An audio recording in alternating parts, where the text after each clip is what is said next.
Assalamualaikum warahmatullahi wabarakatuh. Waalaikumsalam warahmatullahi wabarakatuh. Salam sejahtera untuk kita semua. Sahabat Aru, kembali lagi kita di Teras Aru. Kali ini kita kedatangan tamu istimewa. Beliau Ketua HMI Cabang Kolaka periode 2021-2022 ya. Beliau saya sapa ya, Bung Munawir. Iya, siap. Ya, selamat bergabung, Bung. Siap. Iya, gimana kabarnya, Bung? Alhamdulillah, sehat. Sehat ya? Ya, syukur alhamdulillah ya. Ya, Ketua HMI ya, Iya. Cabang Kolaka. Sejak kapan? Di bulan berapa itu? 2021? Kalau di tahun 2021 itu kami memang pelantikannya itu di bulan 11, 2021. Di situ kita mulai melakukan juga proses. Tapi memang dia 1 tahun ya masa jabatannya? Iya. Kemarin itu pada saat hasil-hasil daripada keputusan Kongres di Surabaya, Ya. itu memang sudah diberikan masa jabatan ketua cabang itu seluruh Indonesia itu 1 tahun 1 periodisasi. tahun ya. Itu Bung sendiri sekarang Ketua HMI yang ke berapa? Saya sekarang yang ke-7, Pak. Ke-7 ya? Ya, di cabang Kolaka. Sekarang ini berarti sejak November dilantik ya, 2021.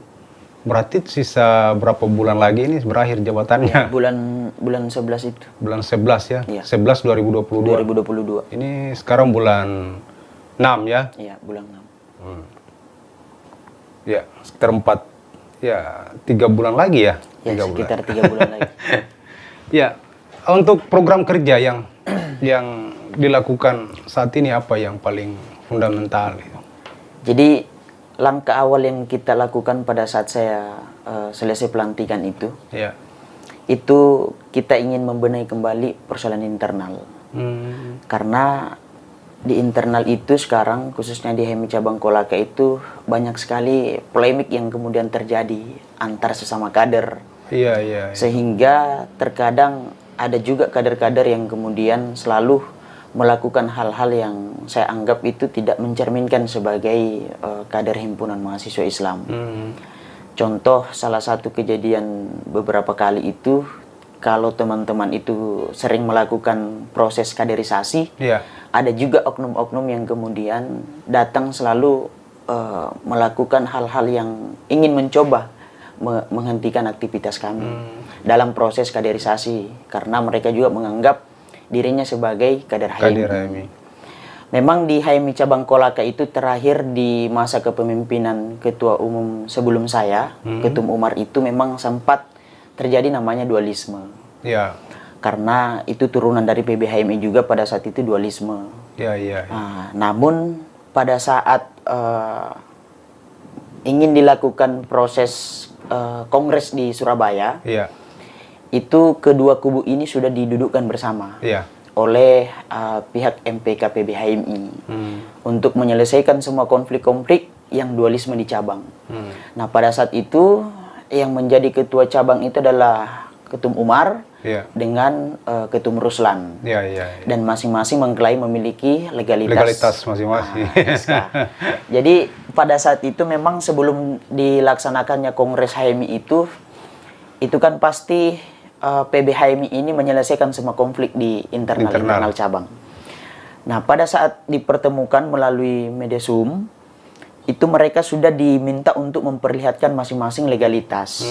Namun pada saat itu dengan hasil rapat MPK PB HMI bersama kedua ketua umum pada saat itu, PB HMI ini dengan MPK PB HMI sudah memutuskan. Bahkan sudah ada putusan dari MPK PB HMI itu bahwa yang disahkan secara konstitusi HMI itu adalah Ketua Umum Umar. Pada saat itu, sehingga pada saat itu di Kongres di Kongres Surabaya, itu Ketum Umar yang membawa suara delegasi dari HMI Cabang Kolaka. Nah, sekarang setelah beliau habis masa jabatan, dilakukanlah konferensi cabang atau konfercap. Nah, pada saat itu ada 3 kandidat yang mengajukan diri untuk menjadi ketua cabang HMI Kolaka, dan salah satunya saya. Dari beberapa komisariat yang kemudian memiliki hak suara dalam proses pemilihan itu. Alhamdulillah saya diberikan kesempatan dan amanah untuk memimpin HMI cabang Kolaka ini periode 2021-2022. Artinya sekarang dualisme dualisme kepengurusan itu HMI cabang Kolaka itu sudah tidak ada lagi. Artinya sekarang yang Bung pikirkan adalah bagaimana program-program HMI ini bisa berjalan dengan baik kan. Bukan lagi menyelesaikan konflik Bukan lagi menyelesaikan konflik. Meskipun masih ada kelompok-kelompok yang sering muncul mengatasnamakan HMI, bahkan mencekal kegiatan-kegiatan proses kaderisasi. Tapi saya rasa itu bukan hambatan bagi kami. Itu adalah bagian daripada proses. Nah, terus yang kedua, kita ini selalu berupaya untuk bagaimana aktif dalam melakukan kegiatan-kegiatan sosial, kegiatan keagamaan, advokasi kasus yang kemudian mungkin kita bisa menyelesaikan. Namun itu pun kalau kita mengangkat sebuah kasus itu atau mengadvokasi kasus, itu pasti ada kaitannya dengan masyarakat. Karena beberapa kali itu sudah kami lakukan komunikasi secara persuasif kepada pihak-pihak yang kemudian ada hak masyarakat di situ. Namun pada saat kita melakukan komunikasi secara persuasif oleh instansi yang terkait, itu terkadang tidak terlalu direspon. Sehingga teman-teman di HMI cabang Kolaka itu mengambil sebuah kesepakatan untuk kita sampaikan secara terbuka. Artinya dalam bentuk demonstrasi. Nah, adapun persoalan hal-hal yang lain itu, soal keagamaan itu biasa kita lakukan budaya zikir setiap malam Jumat. Kadang juga kita melakukan kegiatan-kegiatan yang sifatnya bersentuhan langsung dengan masyarakat secara sosial. Jadi di media sosial advokasi yang dilakukan HMI untuk cabang Kolaka adalah sektor pertambangan Ini HMI Kolaka melihatnya memang apa di Kolaka kita ini, memang sektor pengolahan sektor tambang kita memang kurang baik atau seperti apa hasil investigasi yang dilakukan oleh teman-teman di HMI? Betul Pak, kalau kami ini di HMI cabang Kolaka itu sudah sudah dua kasus yang bersentuhan dengan aktivitas penambangan. Nggak usah disebutkan kasus yang pasti bahwa sudah dilakukan itu ya. Sudah kita lakukan itu. Karena itu biarlah menjadi proses ranah hukum. Ranah hukum. Nah, makanya saya bilang Kolaka ini memiliki sumber daya alam yang sangat besar, sangat banyak. Namun dalam penggunaan itu, pemanfaatannya itu saya rasa itu tidak terlalu maksimal. Karena seharusnya dengan adanya sumber daya alam yang kemudian Kolaka miliki itu, memikirkan bagaimana masyarakat ini bisa sejahtera.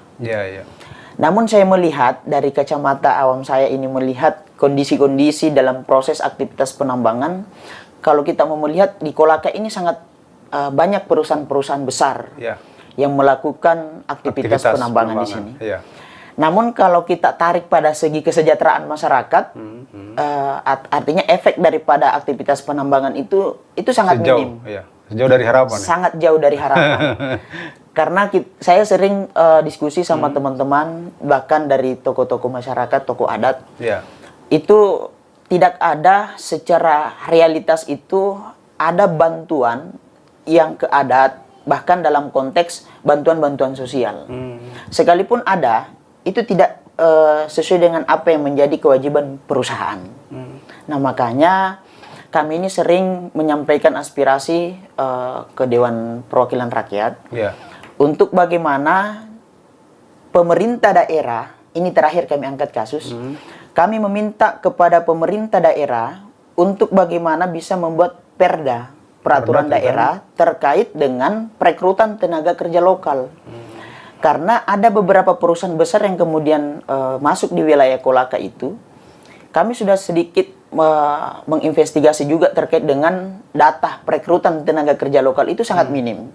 Sementara pengangguran di Kolaka ini sangat meningkat. Ya, ya. Bahkan saya juga sempat kritik bahwa kenapa setiap perusahaan itu mengambil tenaga kerja yang teknis itu di luar daripada Kolaka. Sementara Kolaka ini sudah punya universitas negeri. Iya. Dan pasti punya kapasitas untuk mengisi posisi itu di perusahaan. Namun kenapa masih diambil dari tenaga kerja dari luar? Iya. Kalau persoalan skill, ada juga yang punya. Persoalan non-skill itu lebih banyak di wilayah Kabupaten Kolaka. Itu dia yang menarik tadi ya. Tadi yang Bung sampaikan, banyak perusahaan tambang kita yang beraktivitas di Kolaka tapi tidak memiliki hubungan yang erat dengan peningkatan ekonomi masyarakat kita. Betul. Ini apa yang menjadi hambatannya apa? Kalau hasil investigasi yang teman-teman kawan-kawan Bung Haimi lakukan itu apa? Kalau kami dari hasil investigasi itu sebenarnya banyak juga ada beberapa perusahaan yang sudah menunaikan dia punya kewajiban sesuai dengan perintah Undang-Undang Pertambangan. Mereka sudah memenuhi memenuhi dia punya kewajiban untuk kesejahteraan masyarakat. Cuman yang terkadang itu meleset ketika orang atau perusahaan atau kelompok yang melakukan pengelolaan anggaran itu. Karena sudah kita temukan juga bahwa pihak perusahaan ini sudah melakukan kewajibannya untuk memenuhi memenuhi kegiatan-kegiatan sosial, bantuan-bantuan sosial, kesejahteraan masyarakat. Namun yang mengelola anggaran inilah yang kemudian itu tidak sesuai dengan apa yang menjadi kebutuhan masyarakat. Seharusnya begini, Pak. Perusahaan ini kan punya tanggung jawab yang besar, itu persoalan CSR. Ada namanya sekarang yang dibilang PPM. Nah, seharusnya dengan anggaran CSR atau PPM itu yang kemudian dikeluarkan oleh pihak perusahaan harus jelas. Artinya kemana anggaran itu disalurkan. Dan sekarang kalau persoalan pengelolaan anggaran CSR itu kan pihak perusahaan bisa melakukan juga. Artinya mereka yang kelola anggaran itu. Begitupun juga PPM. Kalau lebih optimal ketika pihak perusahaan yang harus mengelola, kenapa pihak perusahaan tidak mengelola? Nah, yang menjadi kendala itu, Pak, terkadang oknum yang kemudian atau perusahaan yang ditunjuk untuk mengelola anggaran ini itu yang bermasalah, sehingga tidak sampai ke masyarakat. Itu nanti artinya mekanisme pengelolaan CSR itu nanti kan tersendiri nanti pembahasannya seperti apa. Yang pasti bahwa memang banyak wujud bentuk pengelolaan CSR yang akan dilakukan sehingga kemudian CSR di perusahaan khususnya tambang itu bisa tepat sasaran. Betul. Apakah itu mungkin melalui pengelolaan secara swadaya dilakukan oleh perusahaan sendiri atau melalui organisasi masyarakat. Itu nantilah diskusinya mungkin di lain waktu ya. Siap. Yang menariknya tadi tentang perda tenaga kerja perekrutan tenaga kerja. Ini sudah sejauh mana Haimi melakukan ini? Kalau itu sudah 2 kali kami adakan RDP, rapat dengar pendapat di DPR. Dengan DPR? Iya. Bahkan pada saat itu sudah dihadirkan, di RDP terakhir itu sudah dihadirkan Disnaker, Dinas Ketenagakerjaan Kabupaten Kolaka. Saya sudah sampaikan di depan DPR Komisi 3. Saya bilang, secepatnya Dinas Ketenagakerjaan ini Kabupaten Kolaka untuk merancang pembuatan perda. Memang selama ini belum ada ya? Belum ada. Kemarin waktu kita berkunjung ke Dinas Ketenagakerjaan, mereka sudah mulai merancang perbup, peraturan bupati. Tapi saya sampaikan, kalau kita berbicara tentang perbup itu sifatnya tidak mengikat. Artinya setiap pergantian kepemimpinan daerah itu bisa jadi diubah. Ketika tidak sesuai dengan apa yang menjadi keinginan pemimpin daerah yang baru. Nah, kalau misalkan perda itu lebih kuat daripada perbup. Karena siapapun yang akan menjadi bupati setelah bupati yang sekarang, maka itu akan tetap mengacu pada perda, peraturan daerah itu terkait dengan perekrutan tenaga kerja lokal. Kenapa kami dorong itu, Pak? Karena melihat daripada peningkatan pengangguran di Kolaka itu sangat tinggi. Baru kita melihat dari segi sektor pertambangan, itu sangat banyak perusahaan yang melakukan investasi di Kabupaten Kolaka. Pertanyaannya, kenapa bisa masih tinggi kita punya angka pengangguran di Kabupaten Kolaka? Artinya ini ada yang bermasalah terkait dengan perekrutan tenaga kerja lokal. Nah, di dalam undang-undang ketenaga kerjaan itu, setiap perusahaan itu juga harus melakukan perekrutan tenaga kerja lokal itu 70%. Nah, sekarang kita melihat dari perusahaan-perusahaan itu, saya sangat yakin bahwa jauh sekali dari harapan 70% itu perekrutan tenaga kerja lokal. Sangat jauh. Lebih banyak yang non-lokal. Tapi dalam waktu 4 bulannya bulan 6, ya. Sekarang 6, 7, 8, 9, 10, 11, 5 bulan lagi ya. Itu bisa cita-cita Bung untuk bisa mendesak DPRD untuk membahas tentang perda perekrutan tenaga kerja lokal itu bisa. Kami sangat ingin maksimalkan karena hal yang paling sangat urgent bagi kami itu adalah bagaimana pemerintah bisa bersinergi dengan para investasi atau perusahaan yang ada di wilayah Kabupaten Kolaka ini betul-betul punya niatan besar untuk melakukan perekrutan tenaga kerja lokal. Dan yang kedua terutama itu adalah persoalan kesejahteraan masyarakat. Nah, kami sudah sampaikan kepada Komisi 3 DPRD bersama dengan Dinas Ketenagakerjaan bahwa secepatnya harus dilakukan rencana pembuatan peraturan daerah terkait dengan perekrutan tenaga kerja lokal. Seharusnya ini sudah beberapa tahun yang lalu harus dipikirkan. Karena perusahaan yang paling besar di sini kan sudah jelas. Ada Antam, ada Ceria. Tapi itu yang harus kita pikirkan, bagaimana mereka bisa melakukan perekrutan tenaga kerja lokal yang banyak. Sehingga tingkat pengangguran di Kabupaten Kolaka ini bisa mengurang. Dan Anda yakin bisa itu? Sampai di perorganisasinya Bung, bisa? Insya Allah. Kalau kita melakukan penekanan, ya pasti bisa. Saya yakin pasti bisa. Karena kader HMI ini memiliki potensi yang sangat besar untuk bagaimana mengawal program-program pemerintah yang tidak pro kepada rakyat ya. Oke Bung, yang paling menarik adalah hari ini ada sebuah fenomena sebuah fenomena yang di mahasiswa kita mereka sudah enggan untuk berorganisasi Ini Bung melihatnya apa yang menjadi penyebabnya? Sebenarnya kalau saya melihat, karena saya juga berorganisasi itu sudah cukup lama. Sudah berapa tahun? Kurang lebih 8 tahun. 8 tahun. Saya ber-HMI itu 8 tahun. Iya.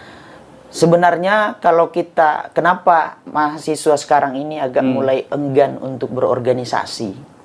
Itu karena disebabkan mereka sering melihat bahwa ada beberapa organisasi yang kemudian itu bukan lagi berada pada tujuan organisasi itu sendiri. Sehingga mahasiswa ini melihat, apa sih kita mau ambil di organisasi eksternal ini? Iya. Karena manfaat apa yang akan didapatkan? Manfaat apa yang harus kita dapatkan di sana? Sebenarnya kalau saya melihat di organisasi itu sangat baik untuk kita ikuti. Karena kenapa?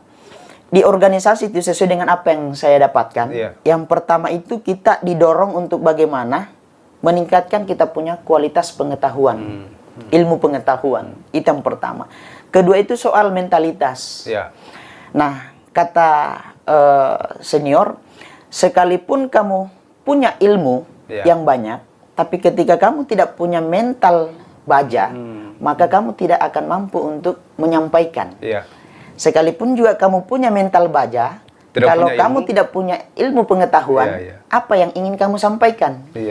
Nah, jadi di organisasi itu termasuk di HMI dengan organisasi-organisasi nasional lainnya, semuanya itu organisasi baik, Pak. Semua punya tujuan yang baik untuk mencerdaskan, untuk melihat kualitas dan eksistensi setiap kader. Cuman terkadang orang-orang yang kemudian punya kebijakan di dalam internal organisasi itu mungkin sedikit melenceng daripada tujuan daripada organisasi. Itu yang Bung lihat ya, itu sehingga yang saya kemudian lihat. mahasiswa enggan Sehingga mahasiswa ini sudah enggan untuk berorganisasi eksternal ya. Eksternal, berorganisasi eksternal. Terus yang kedua, persoalan saya lihat juga sama adik-adik mahasiswa sekarang itu sudah tidak terlalu besar dan punya niat untuk berorganisasi eksternal. Karena banyak juga kader-kader di setiap organisasi itu memiliki proses akademisi itu bermasalah. Nah, sebenarnya kalau persoalan akademik itu bermasalah atau tidak, itu tergantung kita mengatur waktu. Tergantung kita mengatur waktu. Kapan kita harus masuk di kegiatan-kegiatan organisasi eksternal dan kapan kita harus aktif pada akademik. Nah, saya melihat juga banyak juga yang ikut dalam organisasi eksternal itu fokus, artinya fokus di organisasi eksternal melupakan akademiknya. Namun yang menjadi outputnya adalah kalau kita meninggalkan atau sedikit melupakan akademik, namun kita fokus pada organisasi eksternal, hasilnya apa? Nah, banyak juga saya lihat, banyak di kader-kader HMI itu Pak, sudah meninggalkan akademiknya, fokus di organisasi HMI, tapi dalam proses kaderisasinya di HMI itu tidak melahirkan sebuah peningkatan yang maksimal. Karena tingkat keseriusannya juga ber-HMI atau berorganisasi eksternal itu kurang.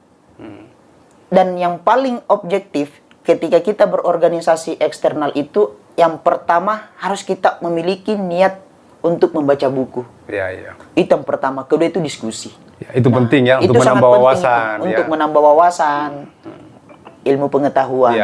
Nah, mungkin kalau saya melihat mahasiswa sekarang ini, kenapa mereka enggan berorganisasi, itu karena persoalan melihat dari sejarah-sejarah yang ada di organisasi. Dan saya kira Bung sudah bisa merasakan ya. Iya, betul. Begitu pentingnya berorganisasi. Begitu pentingnya berorganisasi. Salah satunya memperluas jaringan. Memperluas jaringan dan meningkatkan ilmu pengetahuan.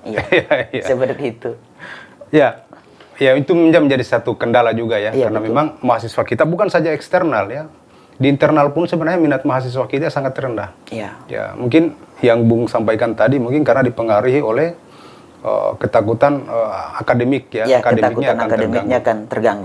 Padahal ini kan sebenarnya sangat penting dalam rangka untuk tadi memperluas pergaulan, menambah wawasan. Menambah wawasan. Memperluas networking, jaringan. Jaringan. Dan saya yakin Bung sudah merasakan ketika ber-HMI 8 tahun sejauh mana jaringannya ya. Alhamdulillah. Oke Bung ya. Jadi setelah di priorisasinya nanti berakhir ya, Bung ada rencana lain setelah ini? Mungkin siapa tahu masuk ke provinsi ya. Jadi untuk sekarang itu Pak, saya belum ada niat untuk maju di provinsi. Artinya di Batko Sultra ini. Batko Sultra kan mantan ketua HMI cabang Kolaka kan? Ketua Batko Sultra sekarang. Kebetulan saya punya kakak itu mantan ketua Batko Sultra, ketua umum Batko Sultra. Dan sekarang itu yang menjadi ketua umum Batko Sultra itu mantan ketua cabang Kolaka. Cabang Kolaka kan? Berarti sudah dua priorisasi itu ketua Batko Sultra dari Kolaka ya? Kolaka. Mudah-mudahan yang ketiga kalinya bisa. Tapi kalau secara niat itu belum terlalu maksimal niatnya untuk maju ke Batko Sultra. Karena masih ada juga pertimbangan-pertimbangan lain yang masih saya pikirkan. Saya ingin mencoba suasana baru. Artinya coba sedikit bergeser pada suasana hijau hitamnya. Nah, makanya mungkin saya agak sedikit fokus pada kegiatan-kegiatan dan perkumpulan pemuda, khususnya di Sultra itu, untuk bagaimana mendorong kesejahteraan masyarakat Sulawesi Tenggara. Karena misi saya sebenarnya berorganisasi eksternal itu, bagaimana kita ini bisa bermanfaat untuk masyarakat. Bagi masyarakat. Itu yang paling penting. Kalau kita sudah niatkan itu, pasti jalannya untuk ke situ ada. Insya Allah. Karena memang mahasiswa itu kan salah satunya adalah bagaimana bisa kita melakukan proses pendampingan kepada masyarakat, Iya, betul. memperjuangkan hak-hak masyarakat yang memang seharusnya mereka dapatkan, tapi karena pengaruh kebijakan, Ya. kemudian itu terlupakan. Terlupakan. Nah, inilah yang sebenarnya peran yang harus dilakukan. Yang harus dilakukan. Ya, terakhir ya, Bung ya, Ya. ke depan ya, yang untuk khusus HMI cabang Kolaka, apa yang menjadi prioritasnya nanti dalam waktu dekat ini? Selain tadi program bagaimana bisa perda, Ya. apa proses perekrutan Ya, ya, perekrutan tenaga kerja lokal. Apakah ini akan intensif terus dilakukan atau ada program lain? Jadi itu kita juga akan melakukan itu komunikasi dengan beberapa pesantren. Karena biar bagaimana HMI ini yang paling kentara adalah Islamnya. Ya. Artinya bagaimana kita menjadikan wadah HMI cabang Kolaka ini bisa menjadi wadah yang bisa melahirkan sebuah generasi-generasi yang memang tidak memprioritaskan saja hal-hal yang sifatnya sosial. Karena spiritual itu sangat penting juga. Iya. Artinya bagaimana kita mendorong pemuda generasi milenial hari ini khususnya di wilayah Kabupaten Kolaka itu banyak mengenal namanya spiritual. Iya. Artinya agama. Khususnya di Islam kita ini artinya bagaimana kita menuntun generasi-generasi muda ini untuk bisa lebih dekat pada agama. Iya. Nah, makanya di sini di sekitaran tempat tinggal kami itu di Jalan Gajah, Iya. itu kita bagaimana bisa melakukan program-program yang kemudian anak-anak SD itu kita bisa melakukan pengajian setiap malam Jumat. Bahkan program itu akan kita mulai nanti ini di awal bulan 6 ini nanti. Ya minimal pertengahan lah. Kita akan adakan itu pengajian di situ setiap malam Jumat. Ataukah nanti kita akan setiap hari Jumat itu kita ajak adik-adik kita yang sudah balik sekolah. Kita untuk lakukan pengajian di masjid yang di Jalan Gajah itu. Iya. Bung, dengan kehadiran banyak organisasi eksternal ya, Iya. Bung tidak ragu akan berkurangnya proses kaderisasi orang ber-HMI akan berkurang gitu. Kan sekarang banyak organisasi eksternal Iya. tumbuh di Kolaka ya, di Kolaka itu Iya, sudah betul. banyak Banyak organisasi sekali. eksternal. Ini bukan menjadi sebuah hambatan karena kenapa? Jangan sampai ke depan orang ber-HMI itu sudah sangat kecil jumlahnya. Apa yang akan dilakukan Jadi nanti? kalau kita di HMI itu sebenarnya kita tidak memprioritaskan namanya Jumlah. kuantitas. Oh, iya. Kuantitas atau banyaknya orang. Iya, iya, iya. Jadi yang kita ingin lakukan di HMI dan yang kita ingin cipta di HMI itu adalah kualitas. Kualitas. Kualitas. Karena sekalipun kita punya kader begitu banyak, namun tidak memiliki Memiliki kualitas, Iya. itu akan sedikit mencederai organisasi HMI. Karena dengan adanya juga organisasi-organisasi nasional kan sudah banyak ini Iya. Pak. Organisasi nasional itu sudah banyak, Iya. bahkan organisasi-organisasi lokal Iya, itu iya. sudah banyak. Sebenarnya saya anggap itu sangat menarik. Dengan banyaknya organisasi nasional maupun organisasi daerah atau Iya. lokal itu sangat menarik. Karena kenapa? Kita juga bisa bersinergi dengan mereka. Iya.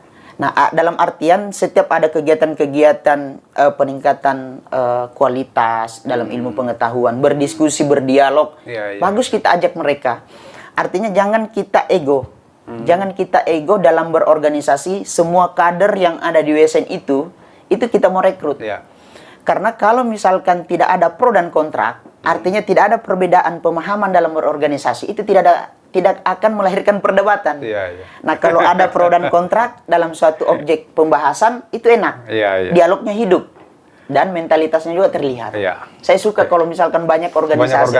ya. Iya, oke, Karena baik. itu dapat membentuk kita punya karakter dan cara kita Kedewasaan mencari berpikir. orang. Iya, Nah, oke, baik. Terima kasih Bung ya Siap. sudah hadir di Terasaru.